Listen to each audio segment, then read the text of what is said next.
At our 20th anniversary dinner, my husband tapped his glass. "I want a divorce. I found someone younger." He said it loud enough for the whole restaurant to hear. I smiled and said, "Perfect timing." I removed my ring, pocketed it, and announced I'd be throwing a freedom gala next week. His friends stopped laughing when I shared one tiny detail. "I'm glad to have you here." Follow my story until the end and comment the city you're watching from so I can see how far my story has reached. I should have known something was wrong the moment Andre chose Ristorante Bella Corte for our 20th anniversary dinner. In 20 years of marriage, my husband had never once selected an Italian restaurant. He claimed the garlic gave him headaches, and the wine made him drowsy. Yet there we sat, surrounded by warm golden lighting and the rich aroma of basil and oregano, at a table he'd specifically requested near the center of the dining room. The restaurant buzzed with conversation and clinking glasses. Couples leaned across intimate tables while families celebrated around larger ones. Everyone seemed genuinely happy to be there. I smoothed my navy blue dress, the one Andre had complimented when we were dating, and tried to shake the uncomfortable feeling that had been growing in my stomach all week. Andre had been different lately, distant. He'd started working later, claiming new projects at his accounting firm. His phone, which used to sit carelessly on counters and tables, now stayed glued to his side. When it rang during dinner or while we watched television, he'd step into another room to answer. When I asked about it, he'd dismiss my concerns with a wave of his hand. "You're being paranoid, Sylvia," he'd say, not meeting my eyes. "I'm just busy with work." But tonight was supposed to be about us, about celebrating 2 decades together, about remembering why we'd fallen in love when I was 25 and he was 32. I'd even made reservations at the quiet French bistro we'd visited on our first anniversary, but Andre had canceled them without telling me. "I thought we should try somewhere new," he'd said that morning, adjusting his tie in our bedroom mirror. "Somewhere with more atmosphere." The waiter brought our appetizers, bruschetta that Andre hadn't touched and a Caesar salad I was too nervous to eat. My husband kept checking his watch, his leg bouncing under the table in a rhythm that made the silverware tremor slightly. "Are you expecting someone?" I asked, trying to keep my voice light. He looked up sharply, his brown eyes, the same ones that used to make my heart race, now cold and distant. "What makes you say that? You keep looking around the restaurant and checking the time." Andre's mouth twisted into something that might have been a smile but felt more like a grimace. "I guess I'm just excited about tonight." The word excited hung in the air between us, heavy with something I couldn't identify. It didn't sound like anticipation for a romantic evening. It sounded like barely contained energy, the kind that comes before doing something you've been planning for a long time. When our entrees arrived, osso buco for him, chicken piccata for me, Andre suddenly straightened in his chair. He reached for his wine glass, a bold Chianti that had stained his lips a deep red, and stood up. The action was so abrupt that several nearby diners turned to look. "Ladies and gentlemen," he called out, his voice carrying across the restaurant. The conversations around us began to die down as people realized someone was making an announcement. "I'd like to make a toast." My stomach clenched. Andre was not the type of man who made public speeches. He was quiet, methodical, the kind of person who preferred to blend into the background at social gatherings. In all our years together, I could count on one hand the number of times he'd even raised his voice in our own home. "To my wife, Sylvia," he continued, raising his glass higher. The restaurant had fallen completely silent now, all eyes on our table. I felt my cheeks burn with embarrassment and confusion. "We've been married for 20 wonderful years." The word wonderful dripped with sarcasm that made my skin crawl. Several people in the restaurant began to sense that something was wrong. The elderly couple at the table next to us exchanged worried glances. "But tonight," Andre said, his voice growing stronger, more confident, "I want a divorce."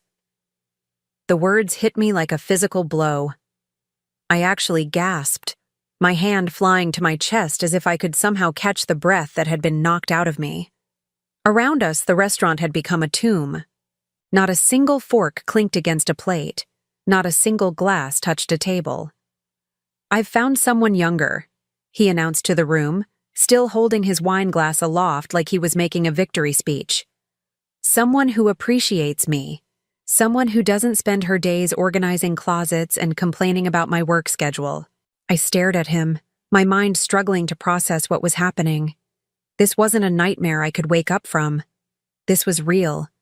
My husband of 20 years was divorcing me in front of a room full of strangers, humiliating me in the most public way possible. But even through the shock and pain, something else stirred inside me. Something that surprised me with its clarity and strength. Instead of breaking down, instead of crying or begging or making a scene, I felt an odd sense of calm settle over me. I reached for my own wine glass, my hand steady despite everything that was happening. Standing slowly, I met Andre's eyes across the table. For the first time in months, I saw him clearly, not as the man I'd loved and married, but as a stranger wearing his face. "Perfect timing," I said, my voice carrying just as clearly as his had. The restaurant remained dead silent, everyone waiting to see what would happen next. I reached for my left hand and slowly, deliberately, slid off my wedding ring. The simple gold band Andre had placed there 20 years ago with shaking hands and tear-filled eyes. The band that had never left my finger through arguments and illnesses, through good times and bad. I held it up so he could see it clearly, then dropped it into my wine glass where it landed with a soft clink. "I'll be throwing a Freedom Gala next week," I announced to the room, surprised by the strength in my own voice. "Consider this your invitation to celebrate my liberation from a marriage that's been dead for longer than I cared to admit." Andre's confident smirk faltered. This clearly wasn't the reaction he'd expected. He'd anticipated tears, pleading, maybe even anger. But not this calm acceptance, not this immediate shift into planning my own celebration. A few people in the restaurant began to murmur approvingly. Someone, I think it was a woman at the bar, actually started to clap. Andre's face began to flush red, but not with confidence anymore, with embarrassment. "You're making a scene, Sylvia," he hissed, finally sitting back down. I smiled, really smiled, for the first time in months. "No, Andre, you made the scene. I'm just finishing it." I gathered my purse, leaving my untouched chicken piccata and the ring floating in dark red wine. But before I left, I leaned down close to his ear, close enough that only he could hear what I said next. "You have no idea what you've just set in motion," I whispered, my voice barely audible but steady as granite. "And when you find out, you're going to wish you'd had this conversation privately." As I walked toward the restaurant exit, my heels clicking confidently against the tile floor, I heard Andre call after me. "What's that supposed to mean?" I didn't turn around. I didn't need to see his face to know that for the first time tonight, my husband looked genuinely worried. Because Andre didn't know about the papers hidden in my jewelry box. He didn't know about the phone calls I'd been making while he was at work. And he definitely didn't know about the one secret I'd been keeping that would change everything. But he would soon enough. The cool November air hit my face as I stepped outside. And for the first time in months, I felt like I could breathe again. 20 years of marriage was ending, but something else was just beginning. Something Andre never saw coming. Something that would make him understand that choosing to humiliate me in public was the biggest mistake he'd ever made. The drive home from Ristorante Bella Corte should have been devastating. I should have been crying, shaking, pulled over on the side of the road somewhere calling my sister or my mother or anyone who might offer comfort. Instead, I felt remarkably clear-headed as I navigated the familiar streets toward our house. The 2-story colonial we'd bought 15 years ago when Andre got promoted to senior accountant. Our house. I had to remind myself that it was still our house, at least for now. Andre's dramatic announcement didn't magically transfer ownership or dissolve 2 decades of shared assets. But as I pulled into the driveway and saw the warm light glowing from our kitchen window, I realized something that made my stomach tighten. I'd been expecting this moment for longer than I cared to admit. The signs had been there for months, maybe even longer. I'd just been too comfortable, too trusting, or maybe too afraid to really see them. It started around March, just 8 months ago. Andre began staying late at the office 3 or 4 nights a week. When I'd pack him dinner to take along, he'd wave me off with irritation. "The vending machines are fine, Sylvia," he'd said, not looking up from his laptop.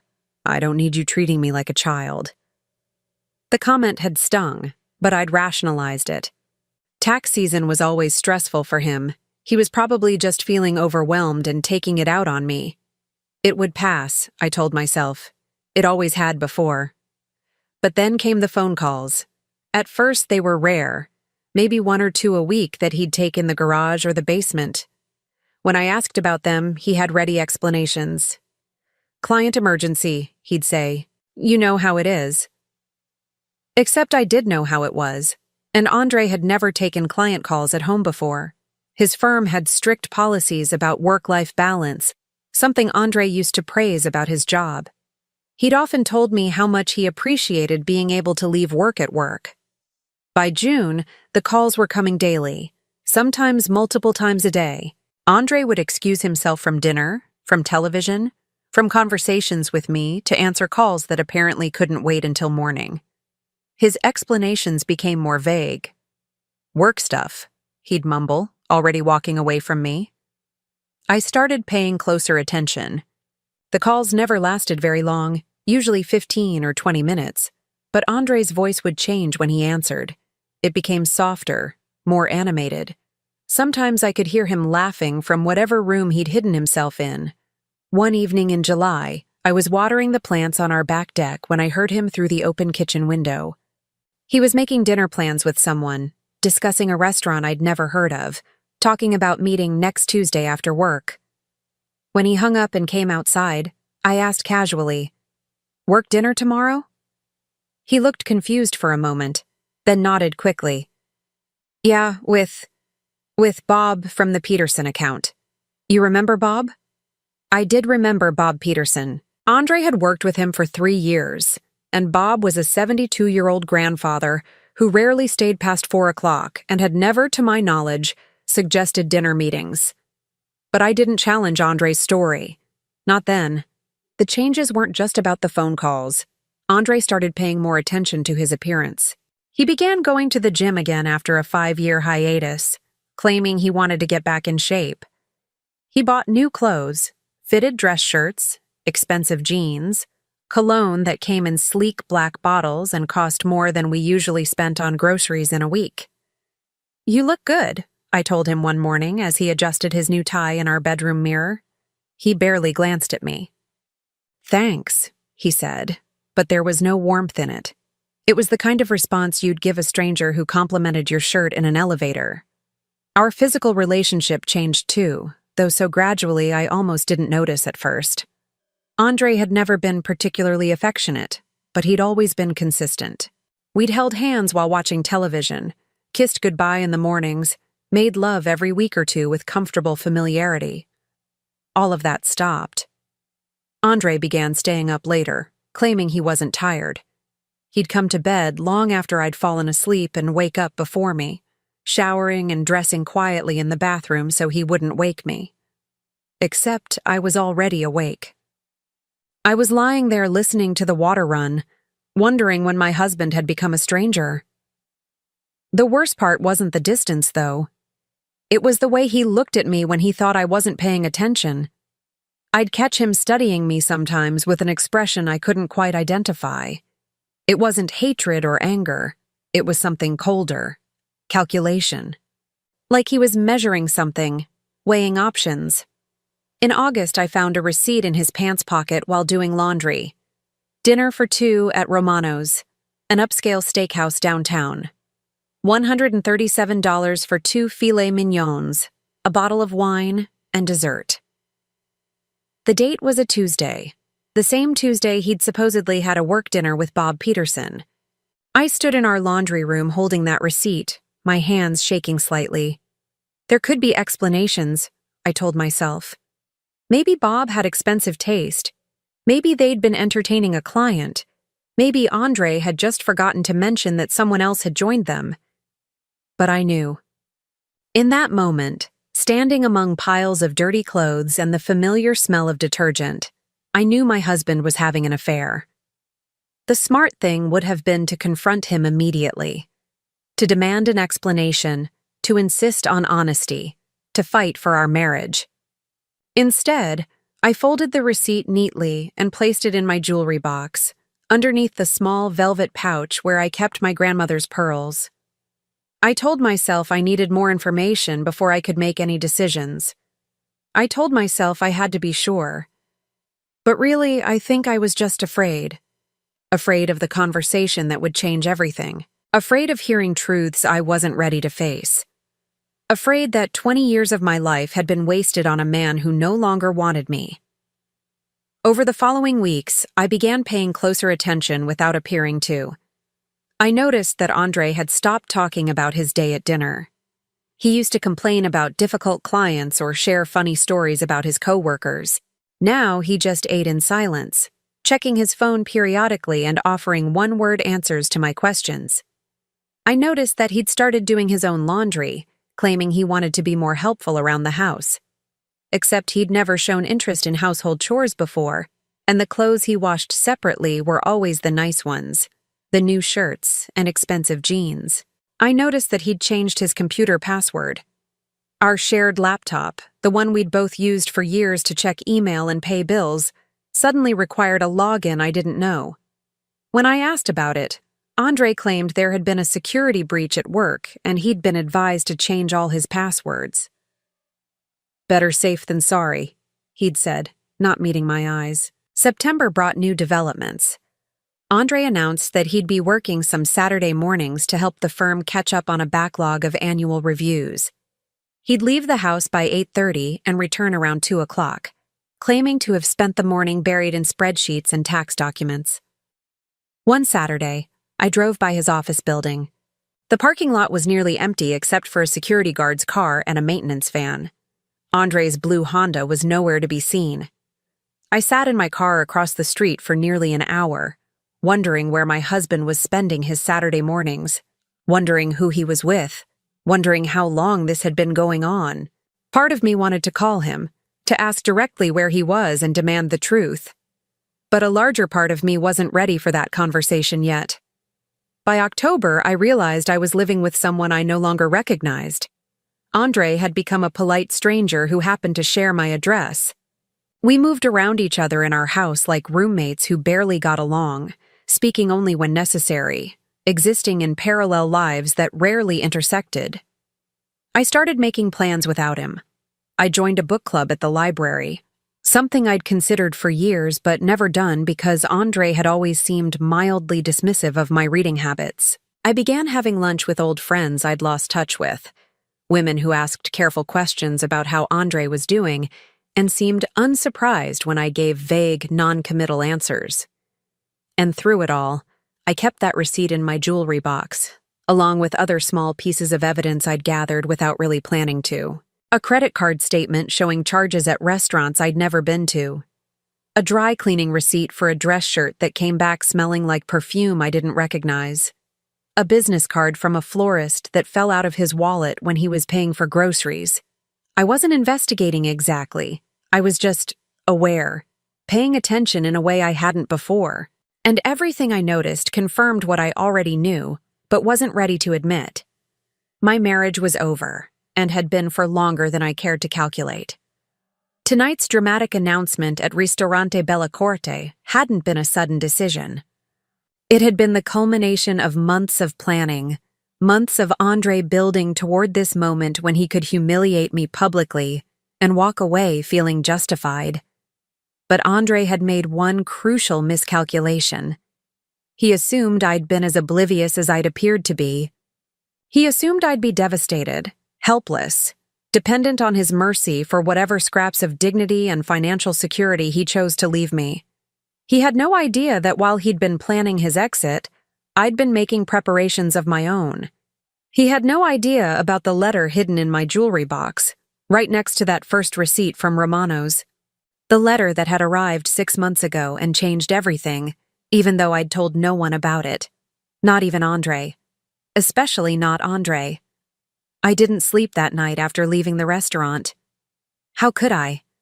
20 years of marriage had ended with a public spectacle that would probably be the talk of the neighborhood for months. But what kept me awake wasn't the humiliation or even the shock of Andre's announcement. It was knowing that I finally had to face the truth I'd been avoiding for 8 months. I needed to know who she was. Andre hadn't come home. I'd heard his car in the driveway around midnight, then the sound of the engine starting again 20 minutes later. He'd probably just come to pack a bag, I realized. He'd likely been planning this for weeks, maybe even had an apartment lined up somewhere. The thought should have hurt more than it did. I spent the dark hours before dawn sitting at our kitchen table with a cup of coffee that had long since gone cold, staring at the small stack of evidence I'd finally pulled from my jewelry box. The receipt from Romano's steakhouse, the dry cleaning slip that smelled like unfamiliar perfume, the business card from Petals and Stems florist, and at the bottom of the pile, the letter that had changed everything 6 months ago, even though I'd told no one about it. But first, I needed answers about Andre's mystery woman, the woman he'd chosen over 20 years of marriage, the woman worth humiliating me in front of a restaurant full of strangers. By 7 o'clock that morning, I'd made my decision. I got dressed carefully, not in my usual comfortable clothes, but in the black pantsuit I wore to important occasions. If I was going to confront my husband's lies, I was going to do it looking like the strong woman I'd forgotten I could be. Andre's office was in a glass building downtown, the kind of modern structure that reflected the morning sun and made everything around it look pale by comparison. I'd been there countless times over the years. Christmas parties, company picnics, the occasional lunch when I happened to be in the area. I knew the layout, knew which elevator bank led to the accounting firm on the 14th floor. I also knew Andre's schedule. He always arrived by 8:15 and spent the first 30 minutes of his day reviewing client files with his morning coffee. He was a creature of habit, something that had once comforted me and now worked to my advantage. I waited in the parking garage until I saw his blue Honda pull into his assigned space. I watched him gather his briefcase and coffee mug, the one I'd given him 2 Christmases ago with "World's Best Husband" printed on the side. The irony wasn't lost on me. I gave him 15 minutes to get settled, then took the elevator to the 14th floor. The receptionist, a young woman named Jessica who'd always been friendly to me at company events, looked surprised to see me. "Mrs. Patterson, how nice to see you. Are you here to surprise Andre?" The name hit me like a physical blow, but I managed to keep my expression neutral. "Actually, I was hoping to speak with him about something important." "Is he free?" "Let me check." Jessica picked up her phone, but I held up a hand. "Don't call ahead," I said quickly. "I want it to be a surprise." She smiled and nodded toward the hallway. "He's in his usual office. You know the way." I did know the way. I'd walked this path dozens of times before, usually bringing Andre lunch or stopping by after shopping trips downtown. But this time felt different. Each step felt heavier, more final. Andre's office door was partially open, and I could hear him talking quietly on the phone. I paused just outside, not intending to eavesdrop, but unable to help myself. "I know it was hard to watch," he was saying, his voice softer than I'd heard it in months. "But it's over now. She knows, and we don't have to hide anymore." My heart began to pound so hard I was sure it was audible in the hallway. "I love you too," Andre continued. "I should have done this years ago. We both know that." There was a pause, then he laughed. The same warm, genuine laugh I remembered from our early dating days, but hadn't heard directed at me in longer than I could remember. "Of course I'm sure," he said. "Sylvia and I. We've been over for a long time. Last night just made it official. You're the one I want to be with. You're the one I should have chosen from the beginning." I stood frozen in the hallway, listening to my husband declare his love for another woman less than 12 hours after publicly divorcing me. The pain was sharp and immediate, but underneath it was something else. Relief, maybe. Or validation that my instincts had been right all along. "I have to go," Andre said. "I have a meeting in 10 minutes, but I'll call you later, okay? Maybe we can celebrate properly tonight." I heard the phone click, then the sound of his chair creaking as he leaned back. This was my moment. I could walk away, pretend I'd never heard any of it, and handle the divorce through lawyers like civilized people. Or I could push open that door and demand answers. I pushed open the door. Andre looked up from his desk, his expression shifting from relaxed contentment to shock to something that might have been fear. "Sylvia," he said, half rising from his chair. "What are you doing here?" "I came to talk to my husband," I said, stepping into his office and closing the door behind me. Though I'm starting to wonder if I even know who that is anymore.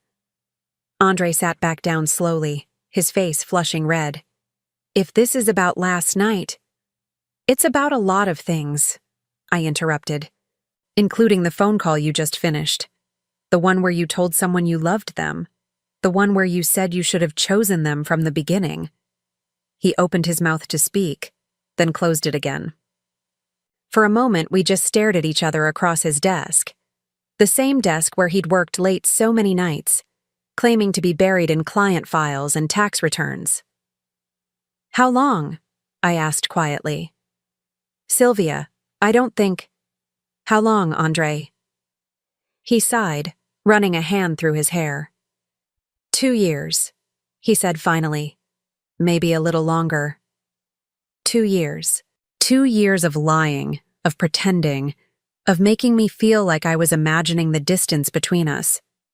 2 years of letting me believe that our marriage problems were my fault, that I wasn't trying hard enough, that I wasn't interesting enough to hold his attention. "Who is she?" I asked. Andre hesitated, his eyes darting away from mine. "Does it matter?" "It matters to me." Another long pause. Then, so quietly, I almost didn't hear him. "Miranda." The name hit me like a punch to the stomach. Miranda. My best friend Miranda. The woman who'd been my maid of honor. The woman who'd held my hand through my father's funeral 3 years ago.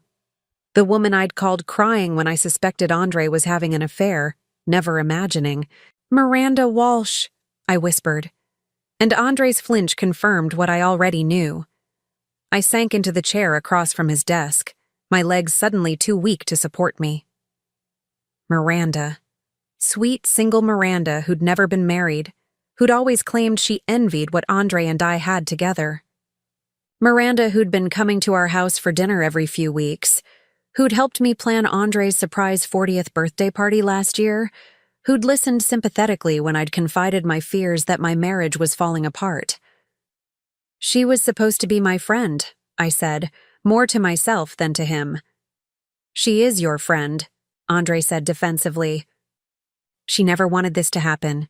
Neither of us did. It just did." I looked up at him, this man I'd shared a bed with for 20 years, and realized I didn't recognize him at all. "It just happened? For 2 years? You both just accidentally fell into each other's beds every Tuesday when you were supposedly having work dinners?" Andre had the grace to look ashamed, at least. "It started innocently," he said. "She was going through a rough patch with her job, and I was. We were having problems, you and I. We were just friends talking. And then you decided to have an affair instead of talking to your wife about our problems. You wouldn't have listened," he said, his voice rising slightly. "You never listen, Sylvia.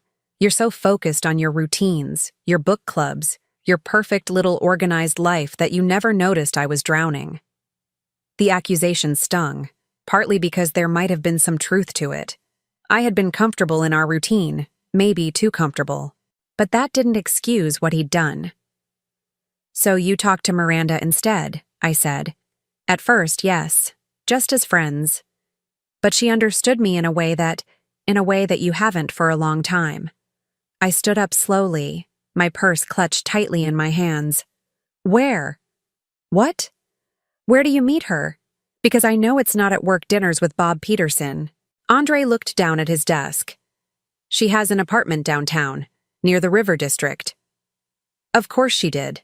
Miranda had moved 6 months ago, claiming she wanted to be closer to her job. She'd invited me over several times to see her new place, but something had always come up. Work or appointments or Andre needing me for something. Now I realized those weren't coincidences. She'd never wanted me to see her apartment because Andre was probably there half the time. "The flowers," I said, remembering the florist's business card. "You buy her flowers." Andre nodded miserably. "How often?" "Sylvia, I don't see how often do you buy my best friend flowers, Andre?" "Every Friday," he whispered. "For the past year." Every Friday, while I was at home making dinner for a husband who was planning to leave me for my best friend. While I was doing his laundry and paying his bills and organizing our life together, he was buying another woman flowers every single week. I turned toward the door, then stopped. "Last night," I said without looking back. "The restaurant. You chose it because you knew she'd be watching, didn't you? You wanted her to see you humiliate me." Silence. "You wanted to make a show of choosing her over me.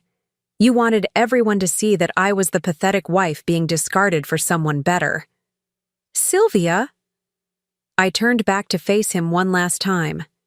"You made one mistake, Andre. You assumed I'd be destroyed by this. You assumed I'd be left with nothing."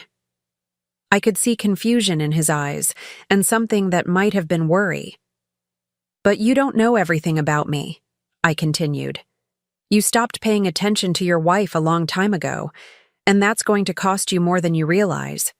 I left him sitting at his desk, probably wondering what I meant, probably calling Miranda the moment I was out of sight. Let him wonder. Let him worry. Because while he'd been planning his grand exit, playing house with my former best friend and buying her flowers every Friday with money from our joint account, I'd been dealing with something he knew nothing about. Something that was about to change everything. The drive home from Andre's office was a blur of traffic lights and familiar streets that suddenly felt foreign. Miranda. My best friend Miranda. The woman who'd sat in my kitchen just 3 weeks ago, drinking coffee and listening to me worry about my marriage, offering tissues and sympathy while she was sleeping with my husband. I pulled into my driveway and sat in the car for several minutes, my hands gripping the steering wheel as everything I thought I knew about my life rearranged itself in my mind. 20 years of marriage to a man who'd been lying to me. A friendship I'd treasured for 15 years that had been a sham for the last 2. I should have been devastated. Part of me was. But there was something else, too. Something that had been waiting in my jewelry box for 6 months, hidden beneath my grandmother's pearls, and that first receipt from Romano's steakhouse. Something that Andre and Miranda knew nothing about. Something that was about to change the balance of power in ways they never could have imagined. Inside the house, I went straight to my bedroom and opened the jewelry box with hands that were steadier than they should have been. There it was, exactly where I'd left it. The cream-colored envelope with the return address of Hartwell, Morrison and Associates, attorneys at law. The letter that had arrived on a Tuesday morning in June while Andre was at work, claiming to have a client emergency. I'd almost thrown it away, assuming it was some kind of sales pitch or scam. Law firms didn't typically contact housewives out of the blue, and I'd never heard of Hartwell, Morrison and Associates. But something about the expensive stationery and the formal way my name was typed on the front had made me curious enough to open it. Now I unfolded the letter again, even though I'd memorized every word over the past 6 months.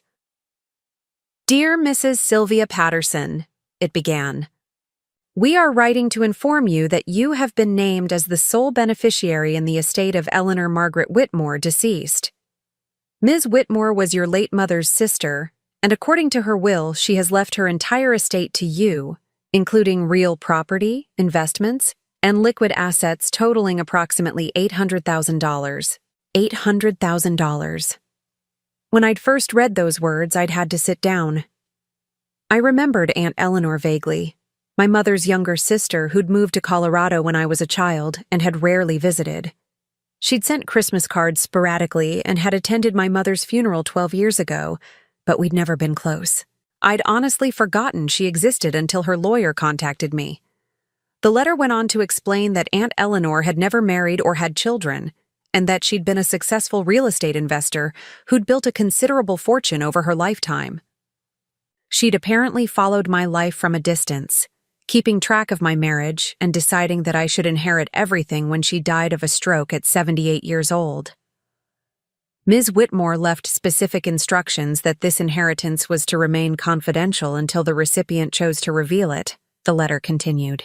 She believed that sudden wealth could complicate family relationships and wanted you to have time to adjust to your new circumstances privately. Aunt Eleanor had been wise. If I'd announced this inheritance in June, Andre probably would have seen it as joint property in any divorce proceedings. He would have expected to claim half of everything, maybe more. But I'd kept quiet, something telling me to wait, to keep this secret until I understood what it might mean for my future. Over the following months, I'd met with Mr. Hartwell several times, always when Andre was at work. I'd learned that Aunt Eleanor's estate included not just liquid assets, but also 2 rental properties in Denver that generated monthly income.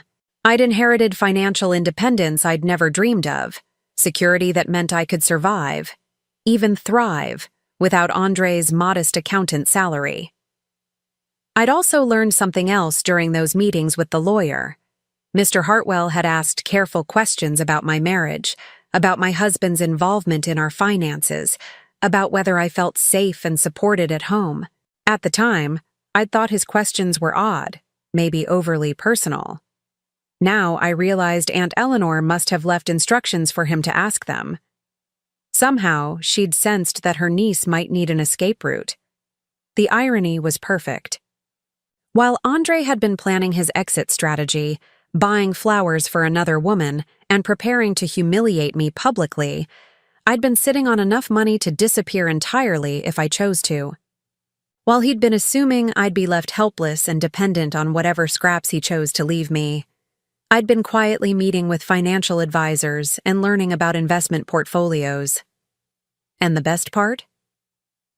Under Colorado law, inheritances received during marriage were considered separate property, not marital assets. Even if Andre tried to claim half of everything in the divorce, he had no legal right to Aunt Eleanor's money. It was mine, completely and entirely. I picked up my phone and dialed Mr. Hartwell's direct number. He answered on the second ring. "Mrs. Patterson," he said warmly. "How are you doing?" "I've been better," I admitted, "but I think it's time to make some changes." "I see. Does this have to do with your marriage situation?" I'd mentioned in passing during our last meeting that Andre and I were having some difficulties, though I hadn't gone into detail. "My husband asked me for a divorce last night, very publicly, very humiliatingly." There was a pause. "I'm sorry to hear that, but I'm not entirely surprised. Eleanor suspected something like this might happen eventually." "What do you mean?" "She left some additional instructions in her will. Instructions I wasn't supposed to share unless you found yourself in exactly this situation." I heard papers rustling.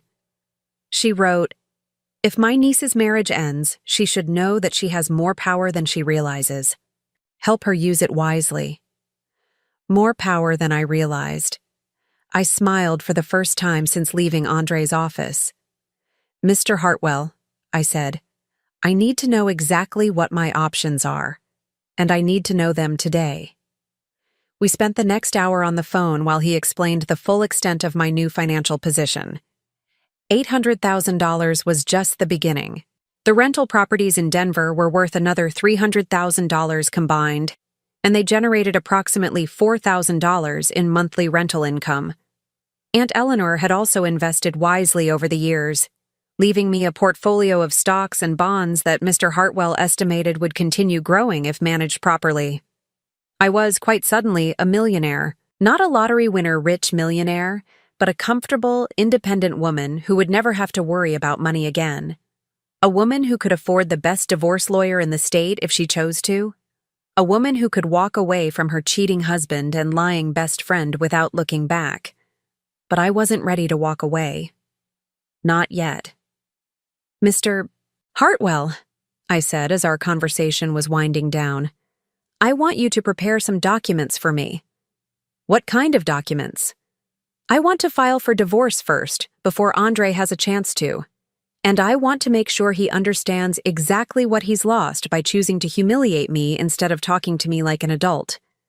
There was approval in the lawyer's voice when he responded. I think Eleanor would be proud of you, Mrs. Patterson. When would you like to get started? Immediately.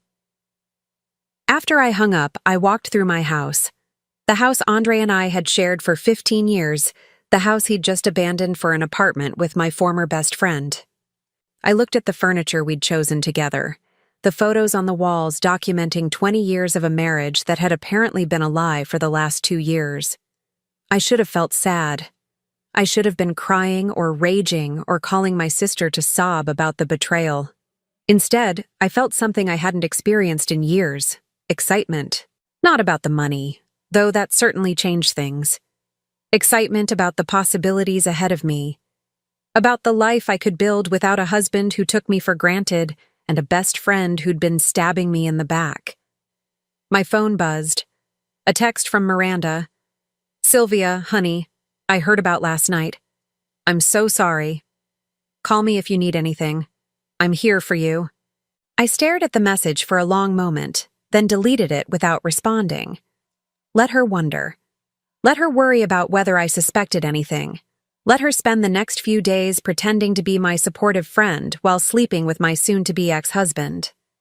She had no idea what was coming. Neither of them did. I went back to my jewelry box and pulled out one more thing. Aunt Eleanor's ring. A simple band with a small sapphire that Mr. Hartwell had delivered along with her letter. I'd never worn it, saving it for some special occasion that had never seemed to arrive. I slipped it onto my right hand now, where it caught the afternoon light streaming through my bedroom window. It felt like a promise, or maybe a reminder. I wasn't the helpless, discarded wife Andre thought he was leaving behind. I was Eleanor Whitmore's niece. I was a woman with resources and options, and for the first time in years, a clear sense of what I wanted to do with my life. And what I wanted to do was make sure Andre and Miranda understood exactly what they'd thrown away when they chose to humiliate me instead of being honest with me. The game was about to change, and this time, I held all the cards. I had exactly 4 days to put my plan into motion before Andre would start wondering why I hadn't fallen apart. 4 days before he and Miranda would expect me to come crawling back, begging for scraps of their mercy and whatever financial support they felt generous enough to provide. They had no idea what was coming. Mr. Hartwell worked quickly. By Thursday afternoon, I had divorce papers filed and ready to be served. By Friday morning, I'd opened new bank accounts and transferred the inheritance funds into accounts that had only my name on them. Andre had always handled our joint finances, assuming I was too scattered or disinterested to pay attention to money matters. That assumption was about to cost him dearly. I spent Friday afternoon at Petals and Stems, the florist whose business card I'd found in Andre's wallet. The owner, a middle-aged woman named Carol, recognized me immediately when I described the weekly flower orders. "Oh yes," she said with a sympathetic smile. "Your husband's been ordering arrangements for his friend every Friday for about a year now. Always roses. Always expensive ones. Usually runs him about $75 to $80 each time. $75 to $80 every week for a year meant Andre had spent nearly $4,000 of our joint money buying flowers for my best friend. $4,000 while he'd been telling me we needed to cut back on our grocery budget.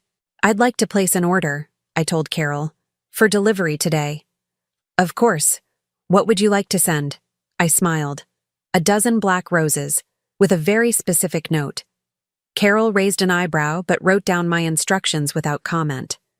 I paid with my new credit card, the one connected to my inheritance account, and gave her Miranda's address, the address Andre had finally admitted to when I'd cornered him in his office. The note I'd written was simple. "For someone who collects other people's husbands, Enjoy your prize. S. By 6 o'clock that evening, my phone was buzzing constantly. First Andre, then Miranda, then Andre again. I let every call go to voicemail, finally turning the phone off entirely. Let them panic. Let them wonder what I knew and what I planned to do about it. I spent Friday night in my house, I reminded myself, since Andre had abandoned it, packing up anything that belonged to him.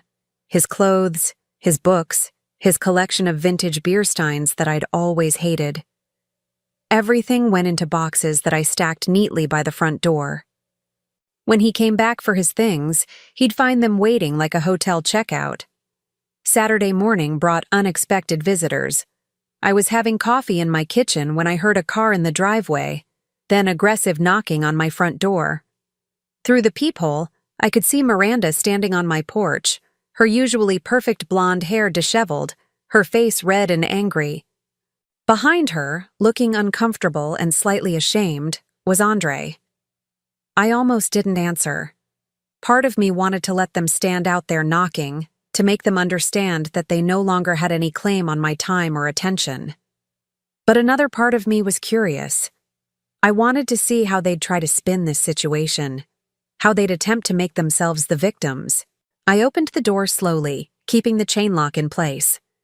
"Sylvia," Miranda said immediately, her voice higher than usual. "We need to talk." "Do we?" I asked calmly. "Because I think everything's been said already. Andre made his feelings quite clear Wednesday night, and you've made your position obvious for the past 2 years. Miranda flinched. Andre stepped forward, his jaw tight with frustration. "You sent her threatening flowers," he said accusingly. "That's harassment, Sylvia. That's not like you." I almost laughed. "You're right, Andre. It's not like me. The old me would have hidden in this house, crying and blaming myself for not being good enough to keep my husband faithful. But the old me didn't know her husband was spending our money on flowers for her best friend every week for a year." Both of them had the grace to look ashamed, at least momentarily. "Let us in," Miranda said, trying to push against the door. "We're not having this conversation on your front porch where the neighbors can hear." "Why not?" "You didn't seem concerned about public scenes when Andre announced our divorce in front of 50 strangers at Ristorante Bellacourt." "That was different," Andre said weakly. "How?" He didn't have an answer for that. I studied both of them through the narrow gap in the doorway. They looked like people who'd been caught in a lie and were scrambling to find a way to make themselves look better. Miranda's designer jeans and expensive handbag suddenly seemed like costumes she was wearing to play a part she didn't deserve. "What do you want?" I asked finally. "We want to explain," Miranda said. "This isn't how we wanted you to find out." "Really? How did you want me to find out? Were you planning to tell me before or after my husband left me for my best friend?" Andre shifted uncomfortably. "Sylvia, you have to understand." "I have to understand what? That you're both liars? That you're both capable of betraying someone who trusted you? I think I understand that perfectly now." "We never meant for it to happen this way," Miranda said, and I could see tears in her eyes. Real tears, which somehow made me angrier than if she'd been faking them. "How did you mean for it to happen, Miranda? Did you have a plan for this? A timeline?" She opened her mouth, then closed it again. Andre put a protective hand on her shoulder, and something about the gesture, the casual intimacy of it, the way he touched her like she belonged to him, made my chest tight with rage. "You know what?" I said, starting to close the door. "I don't actually care how you meant for it to happen. It happened. You chose each other over honesty, over friendship, over 20 years of marriage. Now live with that choice." "Wait," Andre said desperately, putting his foot in the door. "We need to talk about the practical stuff, the house, our accounts, the divorce settlement." There it was, the real reason for their visit. They weren't here to apologize or explain. They were here to make sure they got what they thought they deserved from the wreckage of our marriage. "Our accounts?" I repeated slowly. "Our joint accounts. Andre clarified. I know you're angry, but we need to be adults about dividing our assets fairly. I stared at him for a long moment. Adults? I said. You want us to be adults? Yes. The way adults communicate honestly with their spouses instead of lying for 2 years? Andre's face flushed red. That's not fair, Sylvia. Our marriage was over long before Miranda and I. Our marriage was over the moment you decided to lie to me instead of talking to me, I interrupted. But you're right about one thing. We do need to handle this like adults. I reached into the small table by my front door and pulled out a manila envelope, the one Mr. Hartwell had delivered yesterday afternoon. Divorce papers, I said, sliding them through the crack in the door. You've been served. Andre's face went white as he took the envelope. You filed already? Yesterday morning. I would have done it Wednesday night, but the courthouse was closed. But we haven't talked about terms, Miranda said, looking between Andre and the papers. You can't just decide everything unilaterally. I smiled, and I could see my expression unsettled both of them. Actually, Miranda, I can. You see, when a marriage ends because one spouse has been unfaithful, the innocent party tends to get more favorable terms, especially when the unfaithful spouse has been spending marital assets on his affair. Andre's grip on the envelope tightened. What are you talking about? $4,000 in flowers, Andre. Dinner receipts I found going back 18 months. Hotel charges on our credit card for nights when you claim to be working late. Our lawyer is very interested in all the evidence I've been collecting. Our lawyer? Miranda asked. My lawyer, I corrected. James Patterson from Patterson, Wells and Associates. You might have heard of him. He handled the Morrison divorce last year. Mrs. Morrison walked away with 70% of their assets after proving her husband's infidelity. Andre was staring at the papers in his hands like they were written in a foreign language. Sylvia, you can't be serious. We can work this out between ourselves. We don't need expensive lawyers getting involved. We needed honest communication, Andre. We needed you to be faithful to your marriage vows.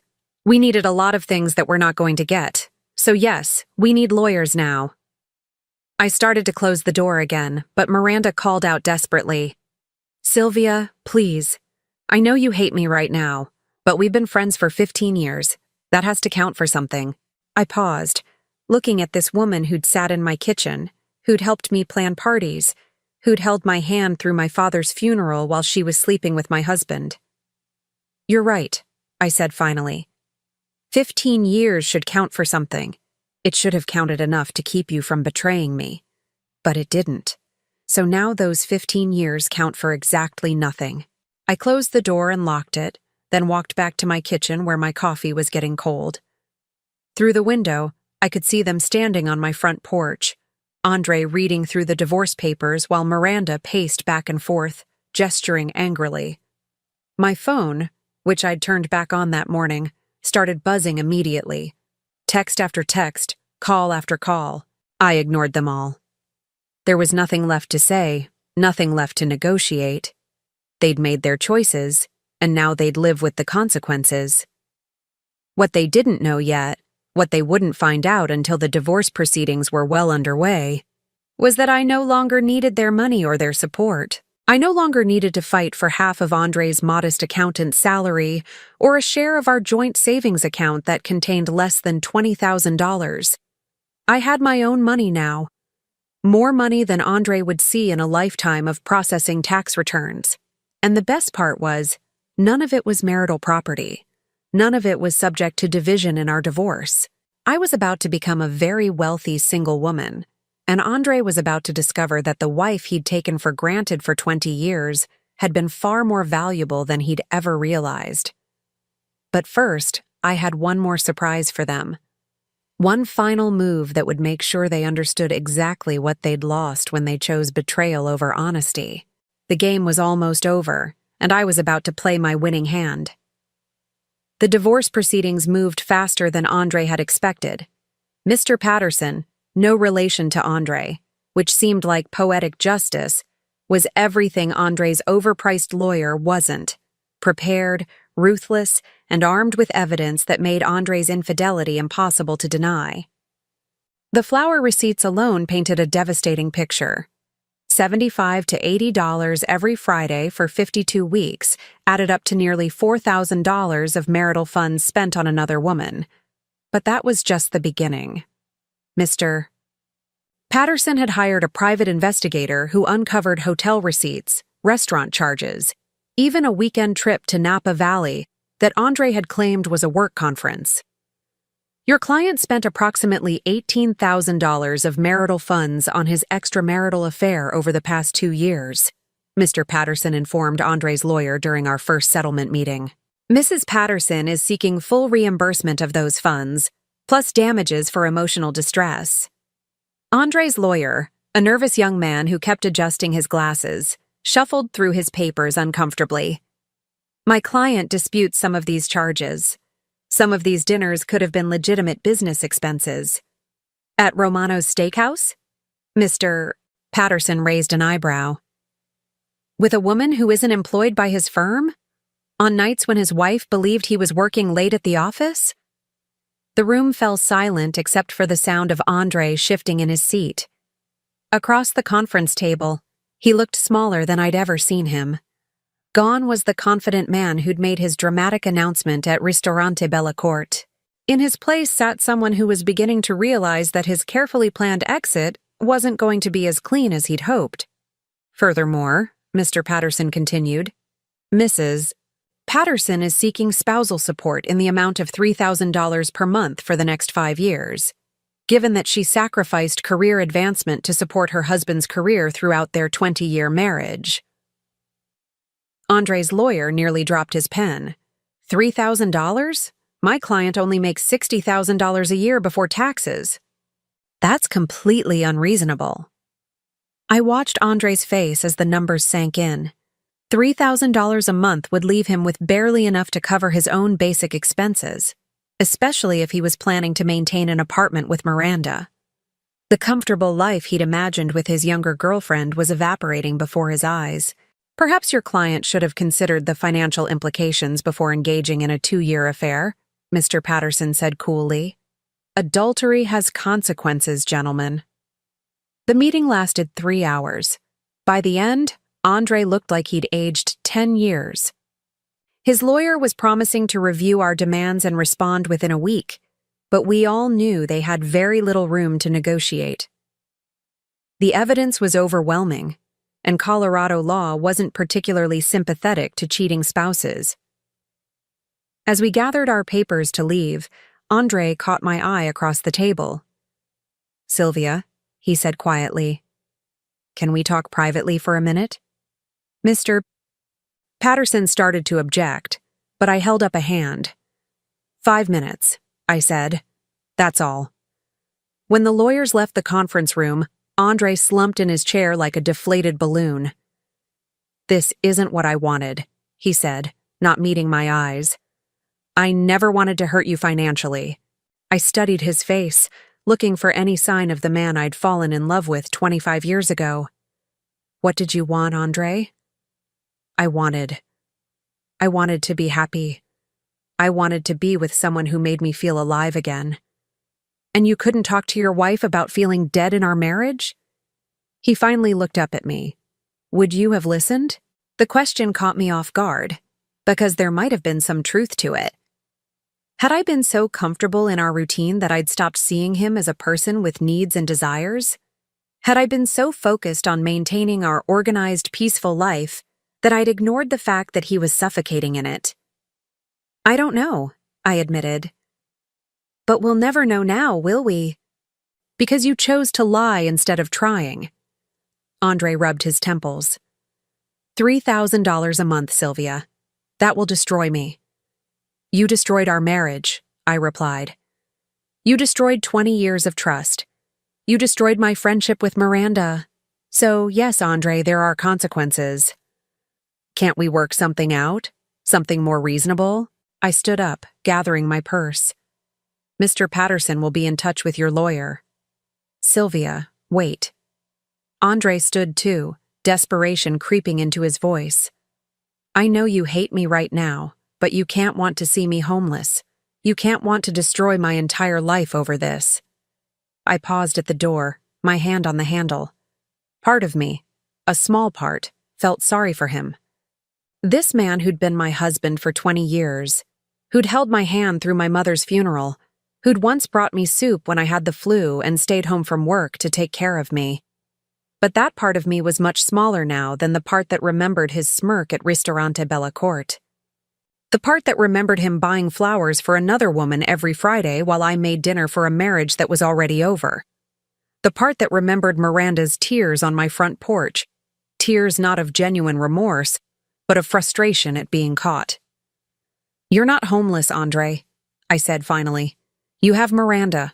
You chose her over me, remember? Now you get to live with that choice." The divorce was finalized 6 weeks later. Andre agreed to all our terms rather than face a lengthy court battle he couldn't afford. I received the house, 3/4 of our joint assets, and yes, $3,000 a month in spousal support for 5 years. What Andre never found out, what the lawyers never needed to know, was that I didn't need his money. Every month when that spousal support payment arrived, I donated it to the local women's shelter. The money he was struggling to send me went to help women who actually needed it, women who were escaping marriages far worse than mine had been. The irony was perfect. Andre was working overtime and living in a cramped studio apartment to send money to women he'd never meet, women whose lives were being rebuilt with his forced generosity. Miranda, I learned through mutual acquaintances, was struggling with the reality of her prize. Dating a married man who bought you flowers and took you to expensive dinners was apparently very different from living with a divorced man who could barely afford rent. She'd moved out of her downtown apartment, the one Andre could no longer help her afford, and was living with a roommate for the first time since college. I learned all this from Sarah, a woman from my book club who ran into Miranda at the grocery store. Sarah, who'd always been more of an acquaintance than a close friend, had become one of my strongest supporters since the divorce. "She asked about you," Sarah told me over coffee at our favorite cafe. "She wanted to know how you were doing, if you were dating anyone, if you seemed happy." "What did you tell her?" Sarah smiled wickedly. "I told her you looked absolutely radiant. Which you do, by the way. I've never seen you happier." And it was true. 6 months after my divorce was finalized, I felt better than I had in years. I'd started traveling, something Andre had always claimed we couldn't afford. I'd taken a photography class and discovered I had an eye for landscapes. I'd joined a hiking group and was in better shape at 65 than I'd been at 40. I'd also quietly started dating. Nothing serious, just coffee dates and dinner with interesting men I'd met through my various new activities. Men who didn't know about my inheritance, who liked me for my conversation and my sense of humor rather than what I could provide for them. The money from Aunt Eleanor sat mostly untouched in carefully managed investment accounts, growing quietly under Mr. Hartwell's guidance. I lived comfortably off the rental income from the Denver properties, $4,000 a month that covered all my expenses and then some. I'd never lived so well while worrying so little about money. But the best part of my new life wasn't the financial freedom. It was the emotional freedom. I woke up every morning in a house that was entirely mine, surrounded by things I'd chosen because I liked them, not because they fit some compromise with a husband's preferences. I made plans that didn't require checking with anyone else. I ate what I wanted for dinner, watched what I wanted on television, went to bed when I was tired instead of when someone else's schedule dictated. I was alone, but I wasn't lonely. For the first time in decades, I was myself. A year after the divorce, I ran into Andre at the grocery store. He looked tired, older, his once careful grooming slightly shabby around the edges. He was buying generic brand everything, his cart a study in cost-cutting measures. "Sylvia," he said when he spotted me in the produce section. His voice held a note of surprise, maybe even nervousness. "Andre." I kept my tone neutral, polite. We were strangers now, former spouses who'd moved on with their lives. "You look," he started, then seemed to struggle for words. "You look really good." I was wearing a new dress I'd bought for a photography exhibition opening. My hair cut in a style that was shorter and more flattering than I'd worn during our marriage. I felt confident, attractive, alive. "Thank you," I said simply. An awkward silence stretched between us while other shoppers moved around us. Finally, Andre cleared his throat. "How are you managing?" he asked. "I mean, financially. I know the spousal support isn't much, and with the economy." I almost laughed. He still thought I was struggling, still imagined me counting pennies and worrying about bills. He had no idea that I'd just returned from a 2-week trip to Italy, or that I was considering buying a second home in the mountains. "I'm doing well," I said. "Very well, actually." Something in my tone must have puzzled him, because he frowned slightly. That's good. I'm glad to hear it." Another silence. Then, because I was curious, "How are you and Miranda?" His face fell slightly. We're working things out. It's been an adjustment." An adjustment? That was one way to describe discovering that the affair that seemed so exciting and romantic became much less appealing when it turned into paying bills and doing laundry and dealing with everyday life in a studio apartment. "I hope you're both happy," I said, and meant it. Not because I wished them well exactly, but because their happiness or misery was no longer my concern. "Sylvia," Andre said as I started to move away, "I want you to know I'm sorry for how everything happened, for how I handled things." I stopped and looked at him one last time. This man who'd shared 20 years of my life, who'd known my body and my habits and my fears, who'd become a stranger the moment he chose someone else over honesty. "I know," I said. "But Andre? You're apologizing to the wrong person." "What do you mean?" "You should apologize to yourself. You're the one who lost the most in this." I left him standing there looking confused, probably wondering what I meant. But I knew something Andre didn't understand yet, something that might take him years to figure out. He hadn't just lost a wife when he chose Miranda. He'd lost a partner who would have stood by him through anything if he'd been honest with her. He'd lost someone who would have worked with him to rebuild their marriage if he'd been brave enough to try. He'd lost 20 years of shared history and trust for a relationship built on lies and betrayal. Miranda would leave him eventually, maybe in another year, maybe in 5, but she'd leave. Because relationships that begin with deception rarely end with loyalty. And when that happened, Andre would be alone with the knowledge that he'd thrown away something real for something that was never meant to last. But that was his journey to make, his lessons to learn. I walked to my car in the late afternoon sunshine, my grocery bags full of ingredients for the dinner party I was hosting that weekend. 8 new friends coming to my house to eat food I'd chosen, to drink wine I'd selected, to enjoy each other's company in the home I'd made entirely my own. 26 months ago, I'd been a wife who'd lost herself in someone else's life. Tonight, I was a woman who'd found herself again, stronger and more independent than I'd ever imagined possible. Aunt Eleanor would have been proud. Now I'm curious about you who listened to my story. What would you do if you were in my place? Have you ever been through something similar? Comment below. And meanwhile, I'm leaving on the final screen 2 other stories that are channel favorites, and they will definitely surprise you. Thank you for watching until here.